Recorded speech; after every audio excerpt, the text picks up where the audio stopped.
ನಗರ ಸ್ಥಳೀಯ ಸಂಸ್ಥೆಗಳ ಚುನಾವಣೆ ಯಾವಾಗ? ಈ ಪ್ರಶ್ನೆಗೆ ಉತ್ತರ ಮಾತ್ರ ಸಿಗ್ತಾ ಇಲ್ಲ.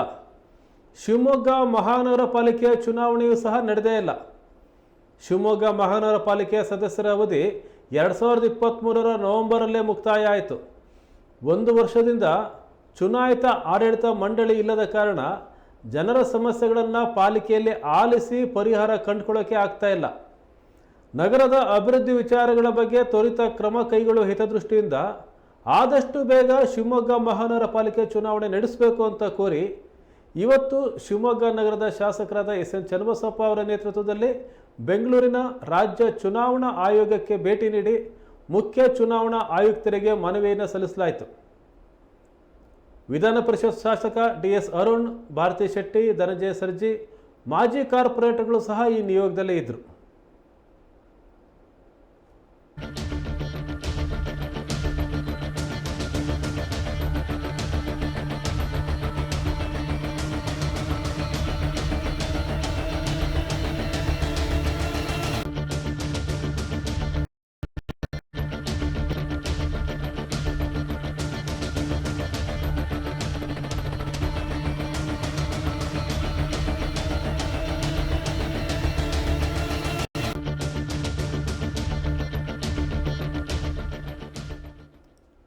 ಶಿವಮೊಗ್ಗ ಮಹಾನಗರ ಪಾಲಿಕೆ ಚುನಾವಣೆ ನಡೆದೇ ಇಲ್ಲ. 2023 ನವೆಂಬರ್ಗೆ ಅವತ್ತು ಇದ್ದಂಥ ಕಾರ್ಪೊರೇಟರ್ಗಳ ಅವಧಿ ಅಂತ್ಯ ಆಗಿತ್ತು, ಪಾಲಿಕೆಯ ಆಡಳಿತದ ಅವಧಿ ಅಂತ್ಯ ಆಗಿತ್ತು. ಅವತ್ತಿನಿಂದ ಇವತ್ತಿನವರೆಗೂ ಸಹ ಪಾಲಿಕೆಯಲ್ಲಿ ಆಡಳಿತ ಮಂಡಳಿ ಇಲ್ಲ.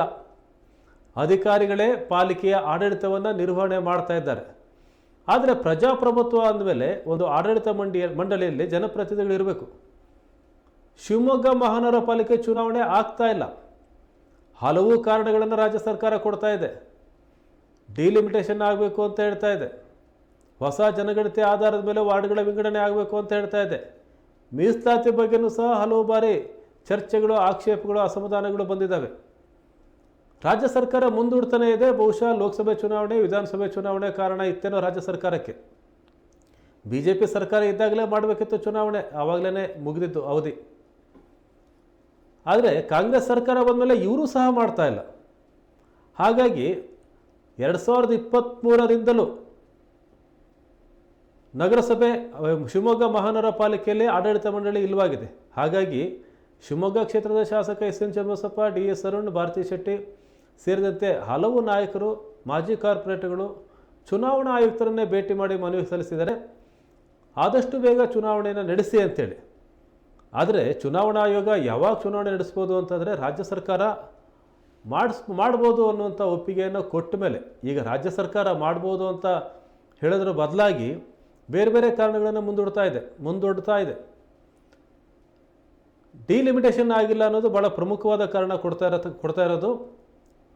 ಹೊಸ ಜನಗಣತಿ ಆದಮೇಲೆ ವಾರ್ಡ್ಗಳ ವಿಂಗಡಣೆ ಆಗಬೇಕು ಅಂತ, ಶಿವಮೊಗ್ಗ ಮಹಾನಗರ ಪಾಲಿಕೆಯಲ್ಲಿರ್ತಕ್ಕಂಥ ವಾರ್ಡ್ಗಳ ಸಂಖ್ಯೆ ಜಾಸ್ತಿ ಆಗಬೇಕು ಅಂತ. ಆದರೆ ಈ ಕೆಲಸ ಮುಗಿತಾ ಇಲ್ಲ, ಮುಗಿಸಿ ವರದಿಯನ್ನು ಕೊಡ್ತಾ ಇಲ್ಲ. ವಾರ್ಡ್ಗಳ ವಿಂಗಡಣೆ ಆಗದೇನೆ, ಮಹಾನಗರ ಪಾಲಿಕೆಯಿಂದ ವರದಿ ಹೋಗದೇನೆ ಚುನಾವಣೆ ಮಾಡ್ಬೋದು ಅಂತ ತೀರ್ಮಾನಕ್ಕೆ ಬರಲಿಕ್ಕೆ ಸರ್ಕಾರಕ್ಕೂ ಸಹ ತಾಂತ್ರಿಕವಾಗಿ ತೊಂದರೆ ಇದೆ.